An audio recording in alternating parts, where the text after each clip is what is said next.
Obrigado, Senhor, por essa manhã. Obrigado, Pai, porque eu sei que existem coisas que o Senhor quer tratar conosco. Existem áreas das nossas vidas que serão tocadas essa manhã, pelo Seu amor, pela Sua graça e pela Sua bondade. E nós abrimos o nosso coração.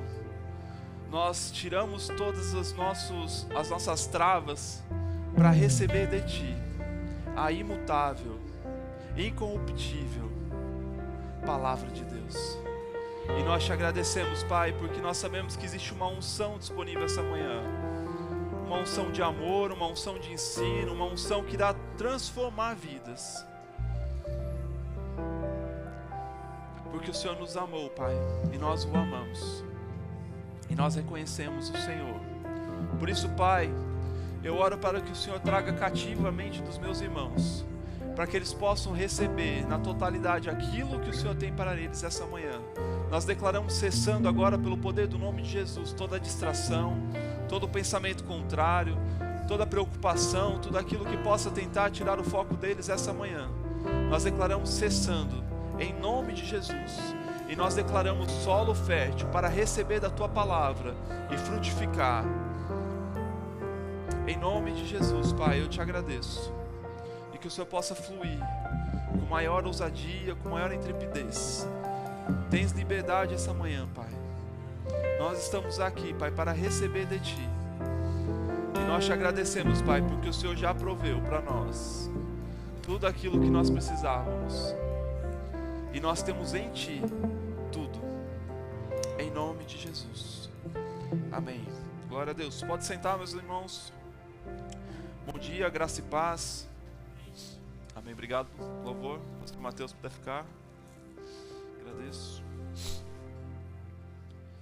Sabe, eu nem ia ler esse texto de Abraão que eu li, mas quando nós estávamos aqui louvando a Deus, isso veio muito forte dentro de mim.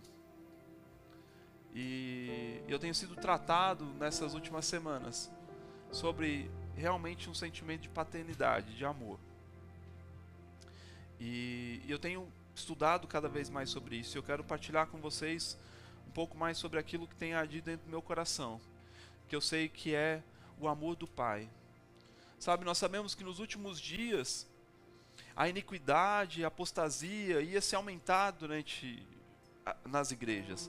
Eu costumo dizer que essa profecia não precisa se cumprir na sua vida. Existem profecias na Bíblia que não nos compete a ser nós agentes ativos daquilo. Mas nós sabemos que muitos apostatarão da fé.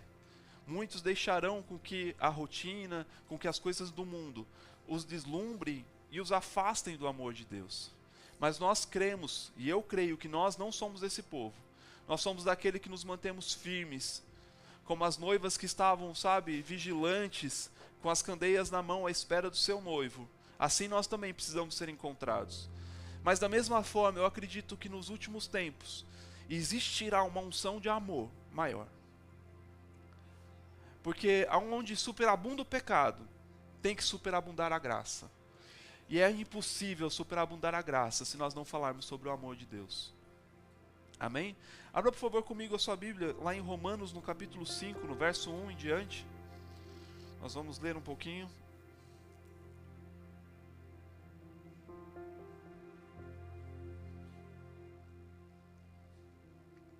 Romanos 5, todos acharam? Diz assim: justificados, pois, mediante a fé, temos paz com Deus por meio de nosso Senhor Jesus Cristo, por intermédio de quem obtivemos igualmente acesso pela fé a esta graça na qual estamos firmes e gloriamo-nos na esperança da glória de Deus. E não somente isso, mas também nos gloriamos nas próprias tribulações, sabendo que a tribulação produz perseverança, e a perseverança experiência, e a experiência esperança. Ora, a esperança não confunde, porque o amor de Deus é derramado em nosso coração pelo Espírito Santo, que nos foi outorgado. Porque Cristo, quando nós ainda éramos fracos, morreu a seu tempo pelos ímpios. Dificilmente alguém morreria por um justo, pois poderá ser que pelo bom alguém até se anime a morrer. Mas Deus prova o seu próprio amor para conosco, pelo fato de ter Cristo morrido por nós, sendo nós ainda pecadores. Logo, muito mais agora, sendo justificados pelo seu sangue, seremos por ele salvos da ira. Porque se nós, quando inimigos, fomos reconciliados com Deus mediante a morte do seu Filho, muito mais, estando já reconciliados, seremos salvos pela sua vida. E não apenas isso, mas também nos gloriamos em Deus, por nosso Senhor Jesus Cristo, por intermédio de quem recebemos agora a reconciliação. Amém? Sabe, queridos, o livro de Romanos aqui ele está sendo muito claro para nós. E ele está narrando a nossa condição antes de receber a Jesus.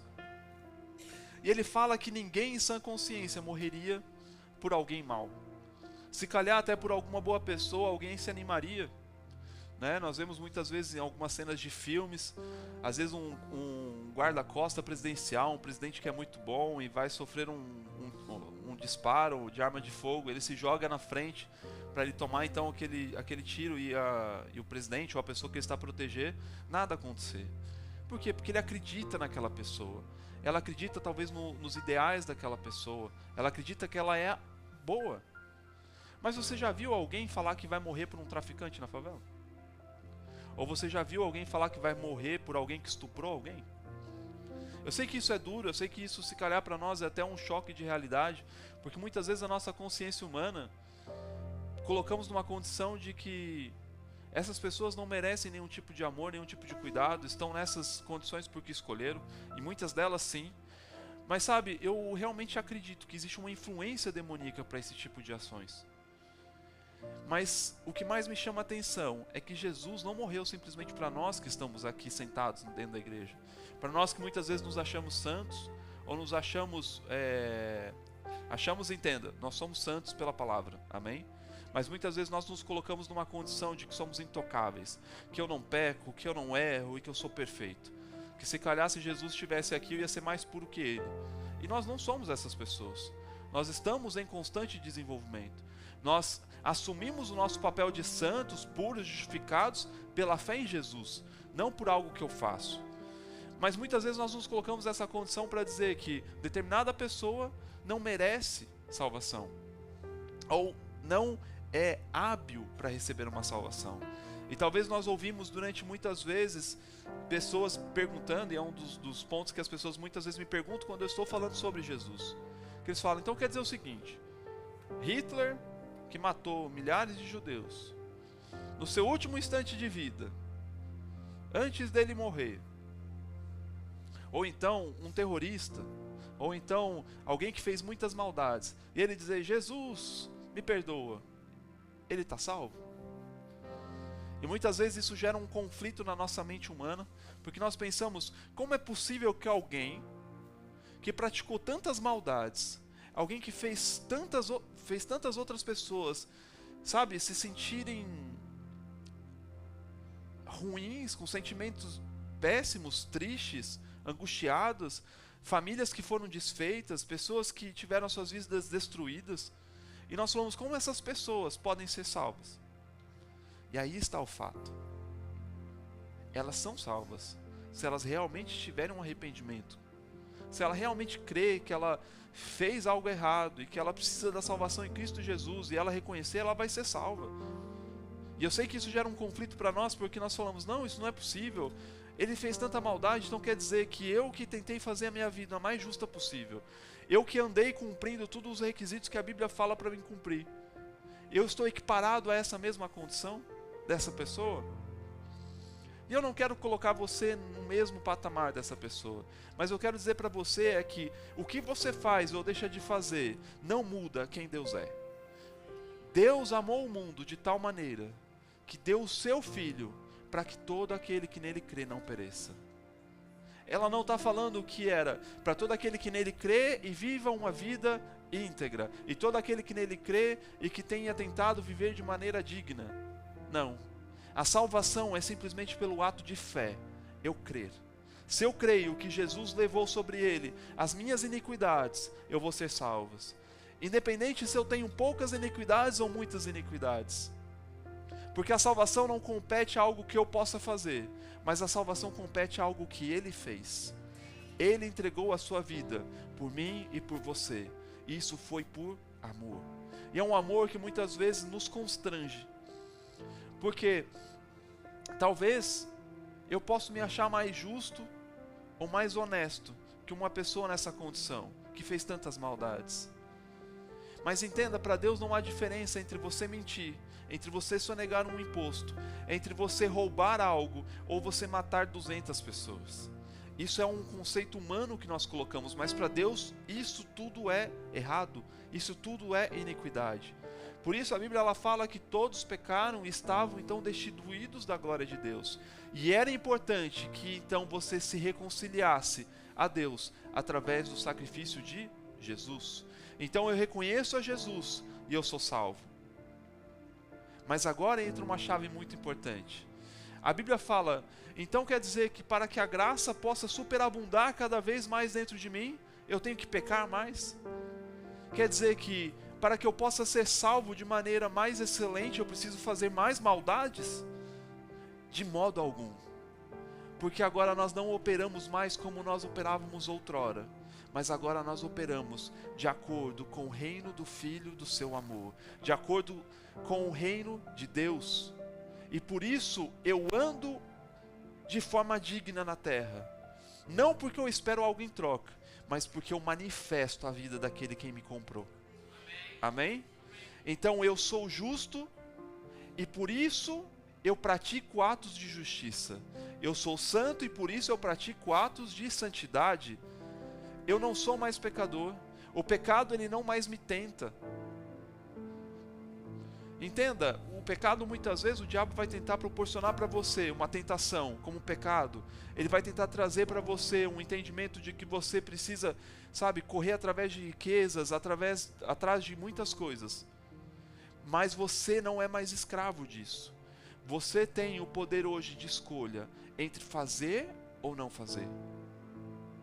E voltando ao exemplo que eu estava dando, a principal diferença que nós vamos ter entre alguém que tenha se arrependido no seu último fôlego de vida e alguém que percebeu rápido que precisava de Jesus e aqui na terra já começou a viver em santidade, em integridade, é que nós seremos coroados, nós seremos recompensados por essas coisas. Cada obra que nós fazemos aqui, existe uma recompensa. A Bíblia ela fala lá em 1 Coríntios sobre isso, que as nossas obras serão testadas, serão provadas pelo fogo. E o ouro, quando é provado pelo fogo, ele se refina, ele fica um ouro mais puro. A prata, quando passa pelo fogo, ela fica uma prata mais pura. Mas a Bíblia fala também sobre palha, que quando passa pelo fogo não sobra nada. Então nós precisamos saber que aquilo que nós estamos fazendo aqui, existe uma recompensa no céu para nós. Mas essa recompensa não é o que nos move. E essa recompensa não é algo para o meu próprio benefício, mas é para que eu tenha a oportunidade de chegar na frente do meu Deus, na frente daquele que entregou a sua vida pela minha, e poder colocar a minha coroa à sua disposição e falar: tudo que eu fiz foi por você, foi por amor. Da mesma forma, Deus nos convida a vivermos uma vida em integridade, em santidade. Mas Ele não nos convida a viver essa vida porque nós precisamos fazer algo para ser salvos. Não. A nossa salvação é mediante a fé em Jesus. É claro que para aquele que mais praticou iniquidades, a salvação para ele é muito maior do que talvez para nós que não praticamos tantas coisas ruins. E Jesus mesmo fala sobre isso em uma das parábolas. Ele fala: olha, existia um homem que devia uma quantia de dinheiro. Vamos considerar um dia de trabalho. Existia um outro homem que devia 1 ano de trabalho. Existia outro homem que devia muitos anos de trabalho. E então o Senhor decidiu perdoar a dívida de todos. Tanto o que tinha 1 dia, 1 ano e o que tinha muitos anos. Qual desses 3 seria então mais grato? É evidente que os 3 são gratos porque a sua dívida foi paga. Mas com certeza, aquele que tinha muitos anos e que jamais poderia, na sua própria consciência, pagar aquela dívida, esse seria o mais grato. Da mesma forma, a salvação, ela é desta forma. Todos precisam da salvação de Deus. Todos precisam reconhecer a Jesus. Porque nós não vamos ser salvos por obras. Engana-se aquele que acha que fazer caridade, que fazer coisas boas, isso vai tocar no coração de Deus ou vai fazer com que essa pessoa seja salva. A Bíblia é muito clara que a salvação só existe por intermédio de uma única pessoa, Jesus Cristo. E isso é independente daquilo que eu faço ou deixo de fazer, para que eu não me vanglorie em mim mesmo, mas que eu reconheça o sacrifício daquele que me amou, Jesus. Agora, é evidente que eu andando aqui na terra, como salvo, como alguém que recebia algo precioso, eu vou frutificar com o amor do Pai. Eu vou trazer aquilo que realmente eu naturalmente não poderia fazer, para que as pessoas possam ser alcançadas e transformadas. Mas entenda, a nossa salvação, ela só foi possível porque Deus decidiu nos amar, quando nós não valíamos nada. Muitas vezes nós nos enganamos e achamos que o Evangelho é algo que foi feito para o homem, ou quer dizer que tudo aquilo que nós lemos aqui, muitas vezes nós trazemos um entendimento que é muito egocentrismo. É para mim, eu faço, eu posso, eu tenho, eu quero, eu conquisto. E amém, você pode fazer todas essas coisas. Mas entenda, o Evangelho ou a Bíblia, ela fala de uma pessoa, é Jesus. Tudo se resume a Jesus. Se você quer ler o Antigo Testamento, e essa semana passada eu estava até conversando com os irmãos aqui da igreja, que nós quando estamos estudando o Antigo Testamento, precisamos ter um certo cuidado. Porque o Antigo Testamento, o Espírito Santo só pairava sobre 3 tipos de pessoas. Essas 3 tipos de pessoas eram os sacerdotes, profetas e reis. Para o resto do povo, as pessoas tinham que procurar esses profetas, tinham que seguir esses reis ou seguir esses sacerdotes para entender qual era a vontade de Deus. Então tudo que era evento sobrenatural, as pessoas computavam a Deus. Tudo o que acontecia, se chovia, se não chovia, se caía fogo do céu, se não caía, se matava, se não matava, se vivia, tudo era Deus. E muitas vezes as pessoas, quando leem o Antigo Testamento nessa ótica, às vezes se confundem e começam a ver uma imagem de um Deus carrasco, de um Deus que castiga, de um Deus extremamente vingativo, um Deus que quer, na verdade, punir os homens. Mas quando nós vamos para o Novo Testamento, a Bíblia fala que o mistério que estava oculto nos foi revelado. E que mistério era esse?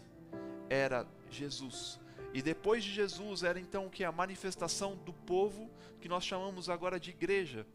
Antes existiam os judeus, que eram um povo de Deus. Existiam os gentios, que eram aquele povo que não havia aliança. Mas agora, para o judeu ser salvo, ou para o gentio ser salvo, ambos precisam reconhecer a Jesus. E quando se reconhece a Jesus, nós passamos para uma condição de igreja. E agora, como igreja, eu coloco o óculos de Jesus e leio o Antigo Testamento. E eu começo a perceber então que muitas das obras que estavam lá, que as pessoas computavam a Deus, na verdade não tem nada a ver com Deus. Lá em João, no capítulo 10, no verso 10, diz que o inimigo veio para matar, roubar e destruir. Mas eu vim para lhe dar vida e vida em abundância. Em Hebreus, no capítulo 1, nós vamos ver, a Bíblia ela vai ser clara, ela vai nos falar sobre Jesus, ela vai falar, abre lá comigo por favor, a sua Bíblia, Hebreus no capítulo 1. Você está me olhando com uma cara que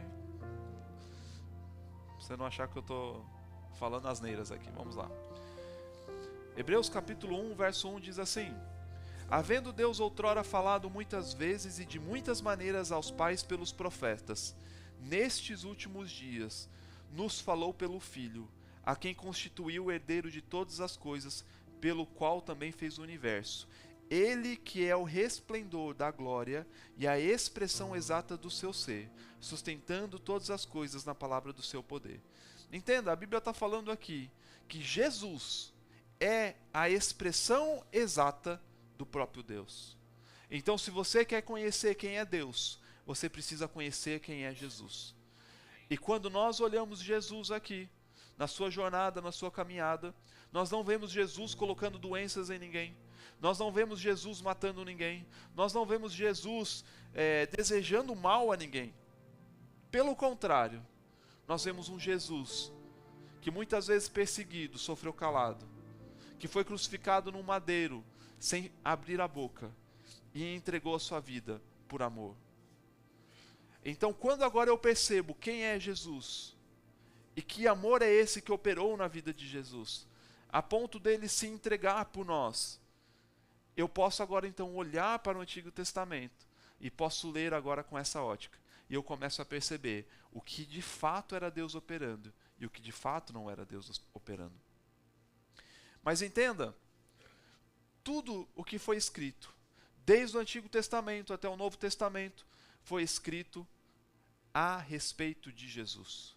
Nós vamos ver as profecias que anunciavam a sua vinda, nós vamos ver então Jesus operando aqui na terra, e nós vamos ver então depois a sua segunda vinda.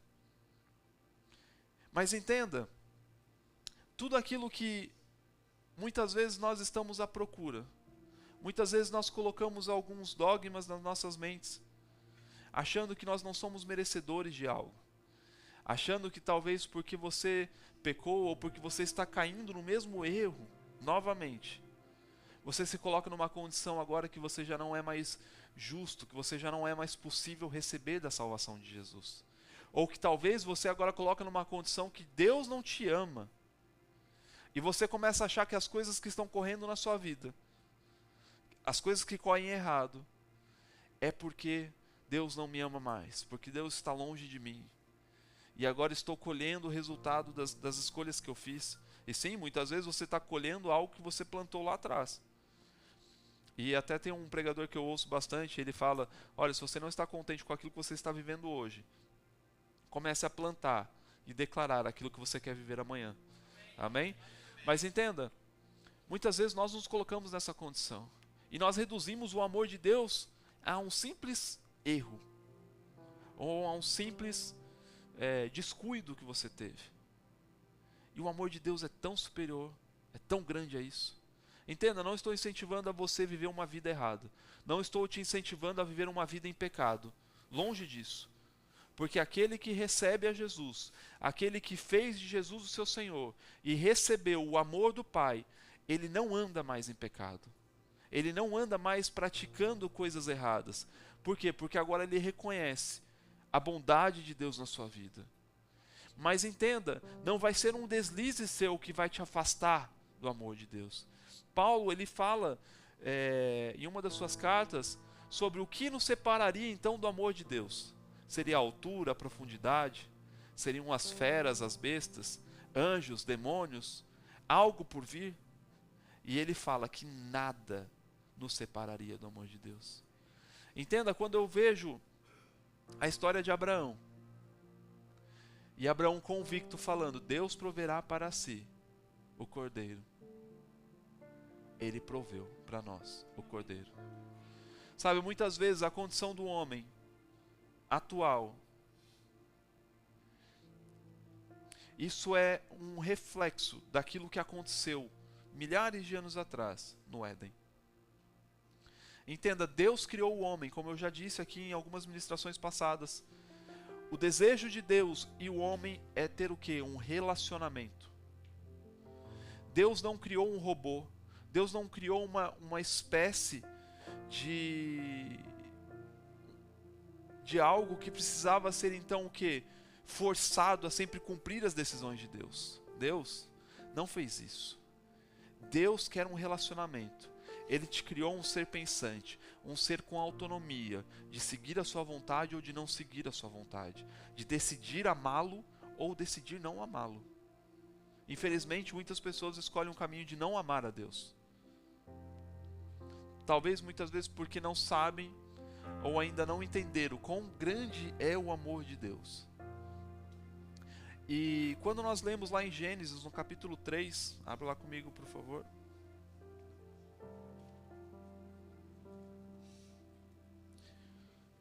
Primeiro livro da Bíblia, fácil de achar.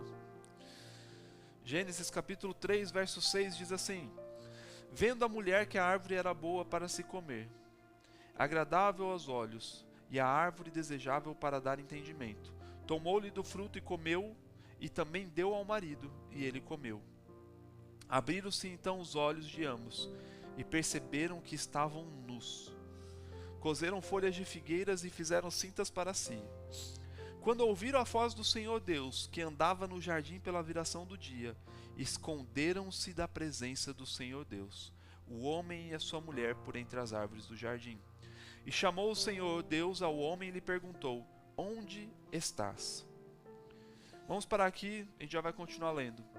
Sabe, essa frase aqui me chama muito a atenção, porque assim, todos nós sabemos que Deus é onipresente, onisciente e onipotente. Ele está em todos os locais ao mesmo tempo, Ele sabe de todas as coisas ao mesmo tempo. E para Ele não existe passado, presente ou futuro. Ele está sempre atemporal. Ele sabe de todas as coisas. Você concorda que Deus sabia que o homem tinha pecado? Ele tinha domínio de todas as coisas. Ele sabia o que se passava no Éden. E o que me chama a atenção é que ele não pergunta para Adão. A sua primeira pergunta não é: Adão, o que fizestes? Sendo que ele poderia fazer, porque ele já sabia o que tinha acontecido. Ou então ele poderia afirmar: Adão, não estou te achando, né? Você está com medo. Olha só, eu não falei que não era para comer daquela árvore? Por que comestes? Mas a primeira pergunta que ele faz é: Onde estás? Isso nos mostra que a maior preocupação com ele, com Adão, não era o que ele tinha feito, mas era porque agora ele já não encontrava Adão na sua presença. E ele não conseguiria se relacionar com Adão da forma que ele se relacionava antes daquilo que tinha acontecido. Entenda que Adão e Eva, quando eles perceberam que estavam nus, não foi simplesmente no sentido figurado humano de estar nus sem roupas, mas eles perceberam que eles estavam agora completamente desprovidos. Eles estavam agora então por sua própria conta. Mas o que mais me chama a atenção, nós vamos continuar lendo aqui, diz assim: Ele respondeu: Adão, ouvi a tua voz no jardim, e porque estava nu, tive medo e me escondi. Perguntou-lhe Deus: Quem te fez saber que estavas nu? Comestes da árvore que te ordenei que não comestes? Então disse o homem: A mulher que me deste por esposa, ela me deu da árvore e eu comi. Disse o Senhor Deus à mulher: Que é isso que fizeste? Respondeu a mulher: A serpente me enganou e eu comi. Então o Senhor Deus disse à serpente: Visto que isso fizeste, maldita és entre todos os animais domésticos, e o és entre todos os animais selváticos. Rastejarás sobre o teu ventre e comerás pó todos os dias de sua vida. 15. Porém, inimizade entre ti e a mulher, ou seja, ti, a serpente, entre a tua descendência e o seu descendente. Este te ferirá a cabeça e tu lhe ferirás o calcanhar. Entenda que a Bíblia aqui ela é bem clara, ela não está falando sobre os seus descendentes, ela está falando de uma figura específica. O seu descendente, o descendente de quem? Da mulher. E ele fala: ele lhe ferirás a cabeça e tu lhe ferirás o calcanhar. Sabe, isso aqui é a primeira promessa de que Jesus viria para resolver a situação que o homem tinha se colocado. Entenda, a partir do momento em que o homem sai da presença de Deus e quer seguir pela sua própria vontade, quer seguir pelo seu próprio caminho, pelo seu próprio entendimento, ele se coloca numa condição agora de que ele precisa prover para si aquilo que ele precisa. E então nós vamos perceber que a partir do momento em que eles pecaram, que eles não cumpriram com a vontade de Deus, eles abriram a porta e deram toda a autoridade que eles tinham para Satanás. E por isso nós ouvimos dizer que Satanás é o príncipe deste mundo. Por quê? Porque Adão deu isso a ele. Lhe deu a autoridade. E agora o homem então não tinha mais domínio sobre as coisas. Até então o homem dentro do Éden ele tinha domínio sobre todas as coisas. Sobre os animais, sobre o tempo, sobre temperatura, sobre todas as coisas. E muitas vezes as pessoas falam assim: olha, mas se Deus é bom, por que existiu então tsunamis, porque aconteceu agora recentemente, então, esse terremoto que matou milhares de pessoas. Se Deus é bom, por que essas coisas acontecem? E o que eu quero dizer para você, Deus não é culpado dessas coisas. O homem é culpado disso, porque o homem decidiu dar essa autoridade para o diabo. E é o diabo que opera essas coisas, essas tragédias e tudo isso que está correndo no mundo afora. Mas o que Deus fez foi, a partir do momento em que o homem tinha se colocado numa condição, agora, afastado, separado de Deus, uma condição no qual ele sozinho jamais poderia se voltar novamente a Deus. Deus, naquele momento, ele já proporcionou a solução do problema do homem, que viria através de Jesus. E ele promete então, dizendo que o homem, o descendente, Jesus, feriria então a cabeça da serpente. Isso é uma figura para dizer que Jesus tiraria toda a autoridade que o homem tinha dado a Satanás. Mas em contrapartida, a serpente lhe feriria o calcanhar. Haveria um custo. Não seria simplesmente eu retirar a autoridade, mas existiria um preço a ser pago por isso. E esse preço foi um preço altíssimo, no qual Jesus decidiu morrer no madeiro, sem ser culpado de nada, mas decidiu levar sobre ele toda a nossa culpa e todos os nossos pecados e todas as nossas transgressões, para que depois disso, nós que decidimos então morrer junto com ele, possamos então desfrutar da sua vida. Porque a Bíblia, ela não para no fato de que Jesus foi crucificado, mas a Bíblia ela é muito clara e ela diz que quando ele ressuscitou, foi-lhe dado um nome acima de todo nome que se nomeia. O nome no qual, ou pelo qual, todos os joelhos no céu, na terra e debaixo da terra têm que se dobrar a este nome. Você não está entendendo? Acho que você não percebeu. O que eu quero dizer para você é o seguinte: se um presidente hoje dos Estados Unidos falar que declarou guerra contra algum país, esse país que ele declarou guerra vai estar completamente com medo, atordoado, porque ele sabe da autoridade que aquele homem tem. E nós estamos falando de uma autoridade terrena, natural. Agora, o que Jesus conquistou foi uma autoridade nos céus. Não existe ninguém nos céus, nenhum dos anjos que estão lá, que não se dobre para ele. Na terra, todos os homens. E não está dizendo todos aqueles que creem em Jesus, mas está dizendo todos na terra. Você crendo ou não, vai chegar um momento que você vai ter que se ajoelhar e reconhecer que Jesus é Jesus, que Ele é o Messias e que Ele tem o poder sobre todas as coisas. E não só isso, mas embaixo da terra, isso fala que nem o diabo tem mais autoridade ou autonomia ou domínio sobre nada lá embaixo, porque agora ele tem que se sujeitar a Jesus. Por isso que muitas vezes nós vemos alguns casos de doenças e enfermidades que você diz, saia em nome de Jesus. E sai. Por quê? Porque a enfermidade, todo nome está sujeito a um nome poderoso de Jesus. Mas sabe, irmãos, eu não sei vocês, mas só isso já seria excelente para nós. Só o fato de sermos salvos e de estarmos cobertos por essa proteção de Jesus já seria algo excelente. Algo que não merecíamos. Algo que talvez para nós já era um excelente benefício. Mas a Bíblia fala que Jesus nos outorgou, ou Ele nos delegou, ou Ele nos transmitiu esse poder através do seu nome. O mesmo poder que opera na vida de Jesus, Ele opera dentro de você. Ele pode operar através de você. Então você é um agente ativo de Deus aqui na terra. Não importa onde você está indo, não importa quais sejam as circunstâncias, quando você ativa o nome de Jesus, as coisas acontecem. Porque não existe enfermidade que não se sujeita ao nome de Jesus. Não existe situação que não se sujeita ao nome de Jesus. Não existe demônio ou demônios que não se sujeitam ao nome de Jesus. Porque é um nome superior. É um nome que nos traz poder. Sabe, o poder que ressuscitou a Jesus de dentre os mortos, que o retirou das trevas. Porque nós cremos que Jesus desceu até o inferno, mas o inferno não o segurou.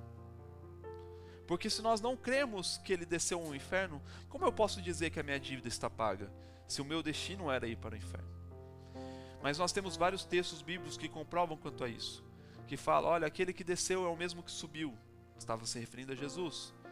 Se você ler lá os salmos messiânicos, 22, 23 e 24, você vai ver a experiência revelada por meio do espírito profético a Davi, de como Jesus sofreu. Mas entenda que ele estava lá, mas o seu sangue clamava por justiça, porque ele não podia ser culpado de nada, mas ele se ofertou. E chegou um momento em que do céu se ouve uma voz, basta, está feito. Então o Espírito Santo, ele vai e tira Jesus do inferno e o traz à vida, e agora Jesus está num corpo incorruptível, um corpo no qual não se decompõe, um corpo agora eterno, o mesmo corpo que eu e você teremos para vivermos a eternidade. Mas entenda, antes de Jesus sair de lá, e isso é uma das coisas que eu crio essa imagem na minha mente, porque é algo poderoso. Quando nós lemos, que nem eu disse, os salmos messiânicos, nós vamos ver que Jesus estava padecendo, mas em nenhum momento ele murmura ou fala contra Deus. E ele fala, em todos os momentos ele fala, mesmo que eu esteja aqui, no vale da sombra das mortes, não me deixarás, mas me conduzirás a um pasto verde, verdejante. E ele fala, e não deixarás que o teu filho seja então corruptível, ou seja, corrompido por aquelas coisas. Em todo momento ele estava convicto daquilo que ele foi fazer. Ele sabia o que lhe era proposto a fazer. Antes de decidir vir, ele sabia tudo o que ele iria passar, e ele decidiu fazer todas essas coisas. E eu imagino talvez o diabo todo feliz lá no inferno, vendo Jesus, falando assim, olha só, não era tu o Filho de Deus? Não era tu que operou fazendo milagres, maravilhas, onde todos computavam como sendo o Filho de Deus? Disse aí que levou todos os pecados da humanidade, e agora salva-te a ti mesmo. Vamos, saia daqui. E chega um momento, então, que o poder de Deus fala, basta, está feito, está pago a conta. O calcanhar foi ferido. Agora é o momento dele receber então a autoridade, e a serpente será pisada na cabeça. E a Bíblia fala que Jesus despojou todos os demônios. Sabe, isso é um termo militar para dizer que quando alguém que é militar, e esse alguém deserta, eles pegavam essa pessoa e levavam para dentro do batalhão, na frente de todos os outros, vestiam ela com a melhor roupa militar, com todas as suas patentes, com todos os seus prêmios, e de repente chegava alguém e começava a arrancar, porque aquela pessoa era indigna de ficar daquela forma, até o momento da pessoa ficar completamente nua. E foi isso que Jesus fez no inferno, na frente de todo mundo, contra aqueles demônios. Ele despojou a todos e removeu toda a autoridade que tinha, e inclusive levou com ele a chave daquele lugar. E o diabo hoje não tem nem a chave de onde mora. Você consegue ver isso? Você imagina alguém que estava lá padecendo, de repente agora ele é revestido de um poder sobrenatural, no qual agora nenhum daqueles demônios consegue se resistir contra ele. E eles têm que se ajoelhar, são despojados, perdem toda a sua autoridade, por intermédio de Jesus. E Jesus então ressuscita, e assume agora um lugar, assentado à destra de Deus, para mostrar para mim e para você, que existe um homem como eu e você no céu, para nos mostrar que é possível eu e você como homens irmos para lá também, porque ele é a prova viva de que isso é real e verdadeiro. E esse poder que ressuscitou a Jesus de dentre os mortos, ele nos deu como penhor, como garantia de que ele voltará para nos buscar. O Espírito Santo habita dentro de você. Ele é o ajudador, Ele é o auxiliador, Ele nos conduz a todas as coisas, mas Ele é a prova, é a garantia de que Ele voltará. Sabe, muitas vezes quando nós precisamos, às vezes, um financiamento num banco, e nós vamos até o banco, e o banco pede então uma garantia, para dizer, olha, eu preciso saber que realmente você vai voltar, que você vai pagar, e nós precisamos então dar uma garantia. Essa garantia é o Espírito Santo dentro de você. Por isso, todas as vezes que você achar que você não é amado por Deus, que você está longe dele, olhe para dentro de você e vê que o Espírito Santo está dentro de você. Isso é a maior prova que Deus te ama. Essa é a maior prova de que Ele voltará para te buscar. Abra novamente lá comigo Romanos no capítulo 5. Pula comigo lá para o verso 18.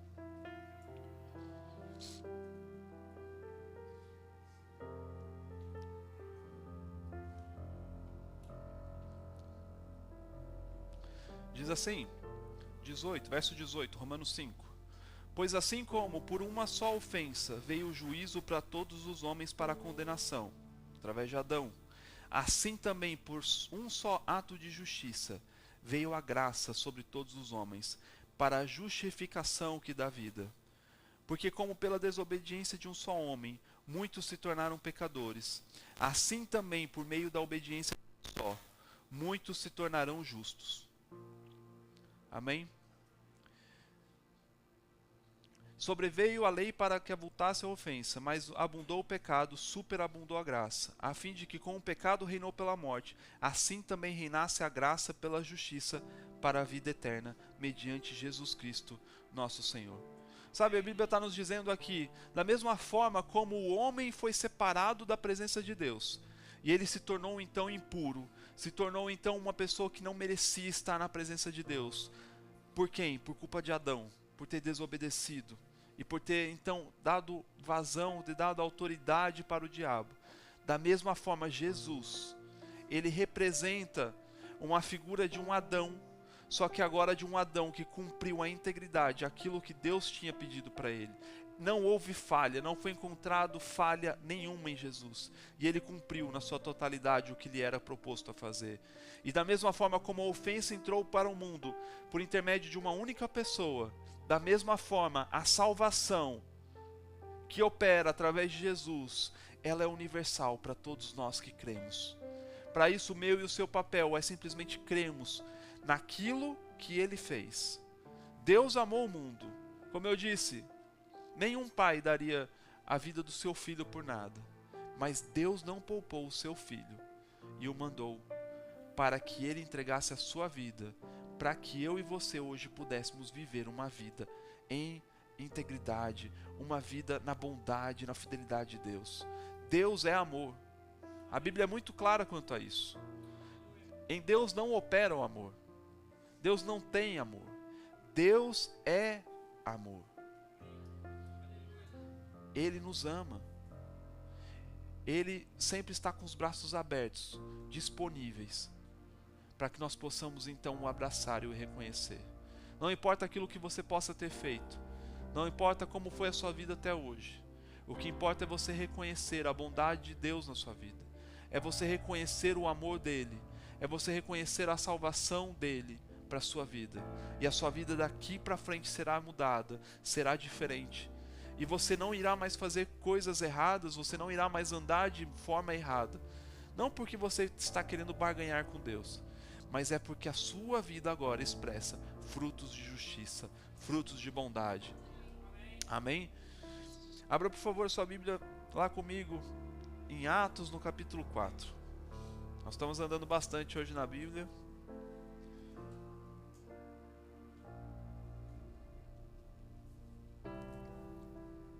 Vou contextualizar aqui para vocês.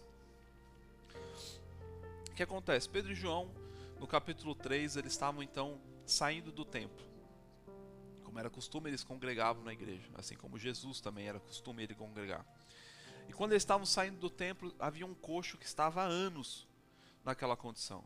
E todo mundo conhece essa passagem, acredito eu que é bem famosa, que Pedro e João falam para aquele coxo: olha, prata nem ouro eu tenho, ou seja, dinheiro eu não tenho, mas aquilo que eu tenho, eu te dou.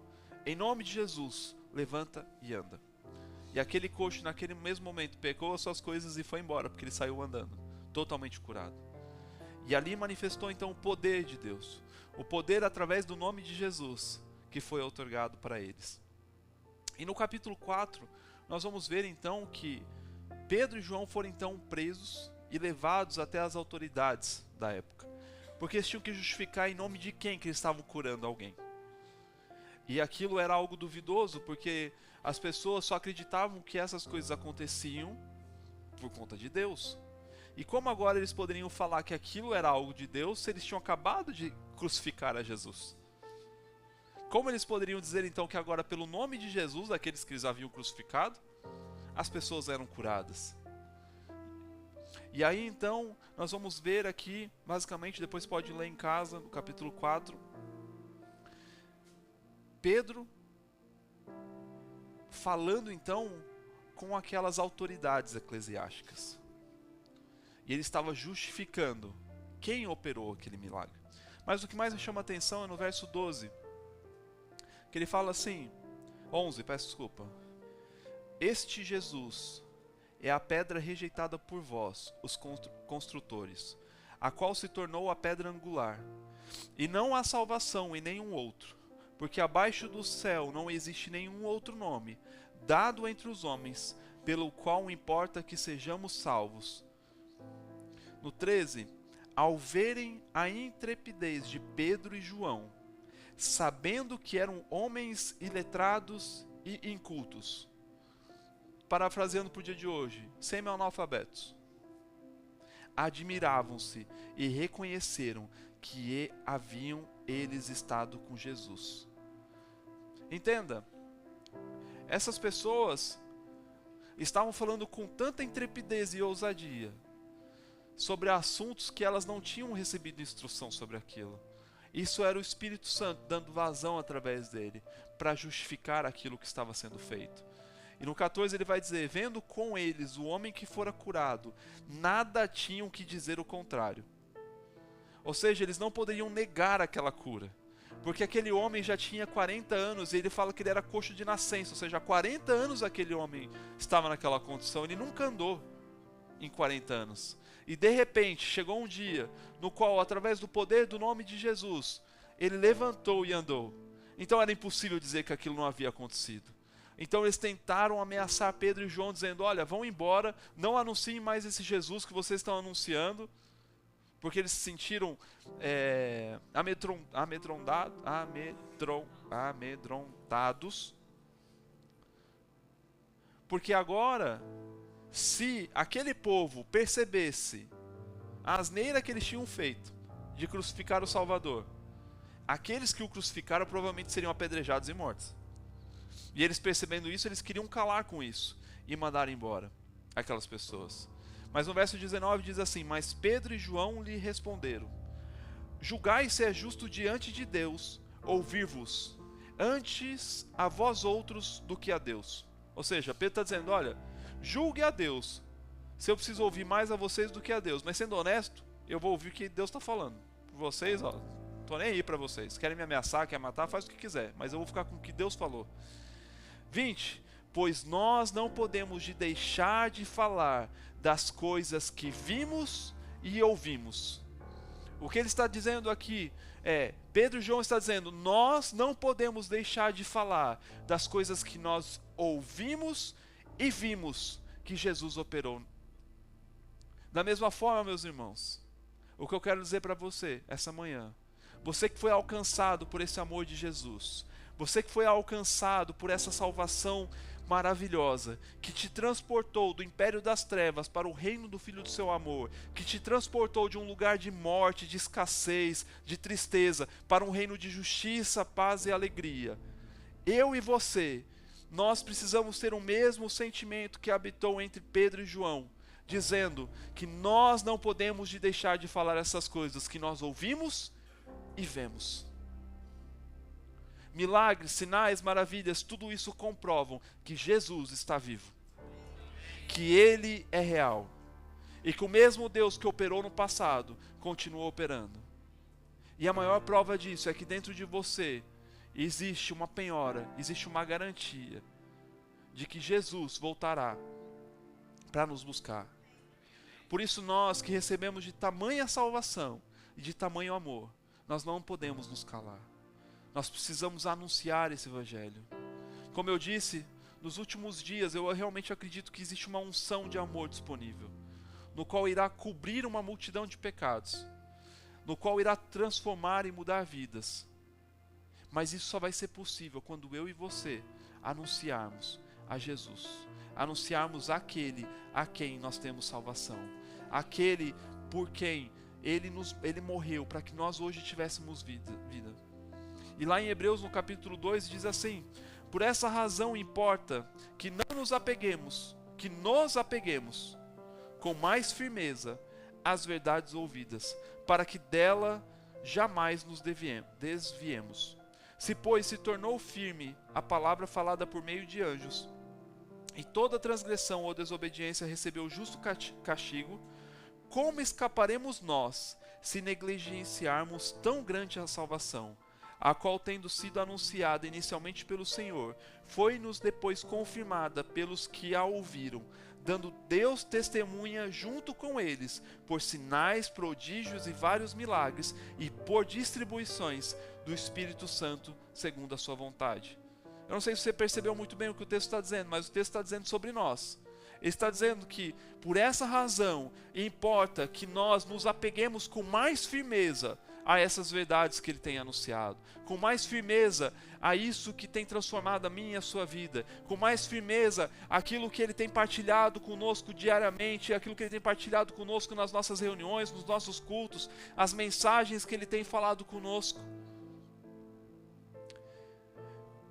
Importa que nos apeguemos com mais firmezas às verdades ouvidas, para que dela jamais nos desviemos. E se está dizendo que nós precisamos nos apegar com firmeza para não nos desviarmos, significa que se nós não nos apegarmos com firmeza, provavelmente desviaremos. Se, pois, se tornou firme a palavra falada por meio de anjos, e toda transgressão ou desobediência recebeu justo castigo, o que ele está dizendo é: se a palavra que foi revelada por intermédio de anjos, se foi revelada por profecias no Antigo Testamento, se todas as transgressões a essas palavras, elas foram castigadas e receberam o seu devido fim, como escaparemos nós? Como eu vou poder dizer diante de Deus e falar assim: olha, Deus, eu nunca ouvi, eu não sabia que o Senhor me amava, eu não sabia que você tinha enviado o seu filho para morrer no meu lugar, eu não sabia de nada dessas coisas.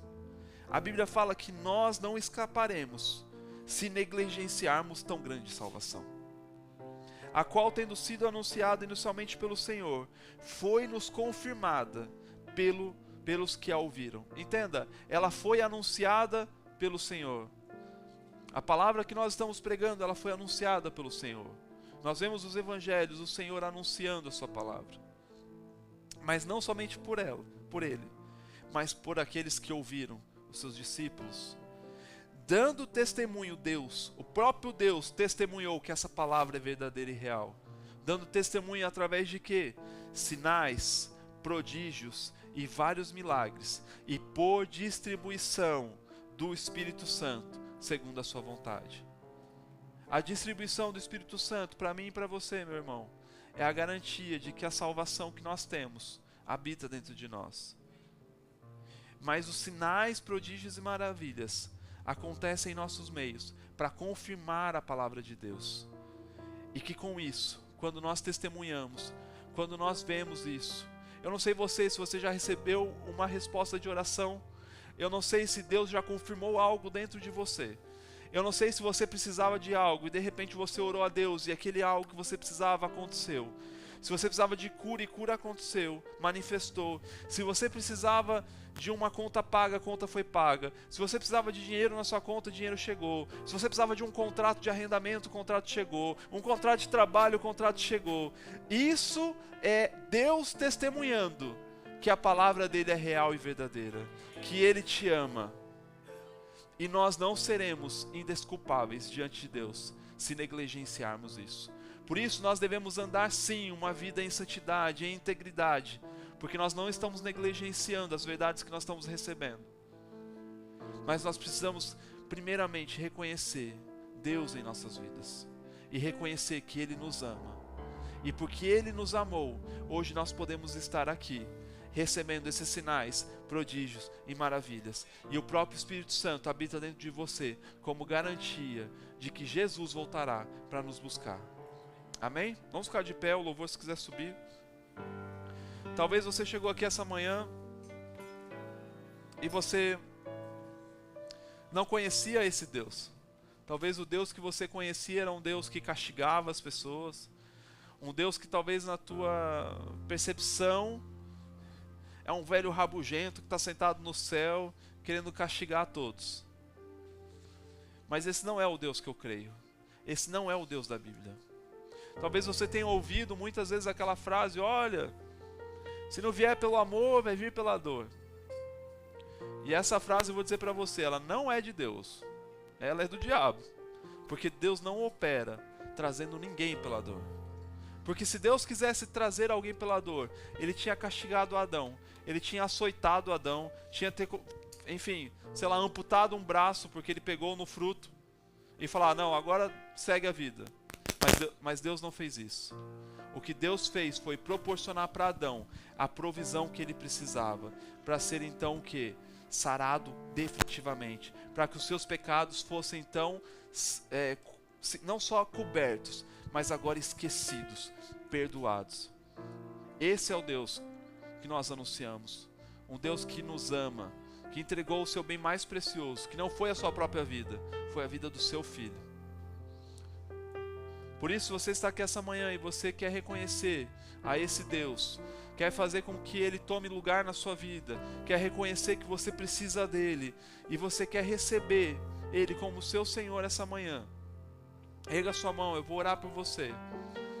E a sua vida de hoje em diante será diferente. Porque se Deus nos amou quando nós ainda éramos inimigos de Deus, quando nós não valíamos nada, Ele nos amou e deu o seu Filho. Imagina agora, depois de filhos, o que existiria de Deus que nós não teríamos? Se você precisa de cura, está disponível. Se você precisa de salvação, libertação, está disponível. Porque o amor de Deus nos constrange a todas as coisas. E porque nós amamos a Deus, nós simplesmente erguemos as nossas mãos e reconhecemos o amor dEle. E quando eu faço isso, eu simplesmente estou manifestando para fora aquilo que eu já creio dentro de mim, que é reconhecer o sacrifício de Jesus, é reconhecer que eu preciso dEle, é reconhecer que eu sozinho, pela minha própria força, não posso fazer nada. Mas quando eu coloco a minha fé nele, aí sim eu posso todas as coisas. Então, se você está aqui essa manhã e você quer receber o Senhor Jesus como seu Senhor e Salvador, isso não é um convite para você virar um religioso, para você mudar para cá, para você congregar aqui. Se você quiser congregar aqui, vai ser ótimo, maravilhoso. Mas esse convite é para que você tenha um encontro verdadeiro com Deus, que você possa se relacionar com Ele. Então, se você está aqui essa manhã e quer aceitar Jesus, erga sua mão. Amém? Todos salvos? Glória a Deus. Aleluia. Talvez você está aqui essa manhã, você já aceitou a Jesus, e o Espírito Santo já habita dentro de você. Quando nós aceitamos a Jesus, Ele vem habitar dentro de nós, o Espírito Santo. Como eu disse, Ele é o penhor, Ele é a garantia de que Jesus voltará. Mas mais do que isso, Ele é o Paracleto, aquele que pega junto conosco, aquele que nos ajuda em todas as coisas. E existe algo maravilhoso dentro de você, que é o próprio poder que ressuscitou a Jesus de dentre os mortos. E você precisa se relacionar com Ele. Você precisa andar cada vez mais, sendo guiado e direcionado por Ele.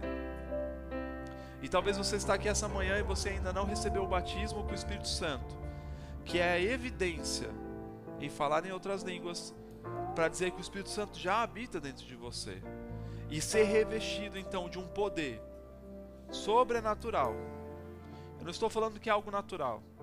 É um poder sobrenatural, que agora revestido desse poder, você irá caminhar com mais ousadia, com mais intrepidez, e irá fazer a vontade de Deus aqui na terra. Se você está aqui essa manhã, você ainda não foi batizado com o Espírito Santo, e você tem esse desejo dentro de você, vem aqui na frente, nós iremos orar por você, e você será cheio do Espírito Santo. Amém? Temos alguém? Glória a Deus, todos cheios. Aleluia. Glória a Deus.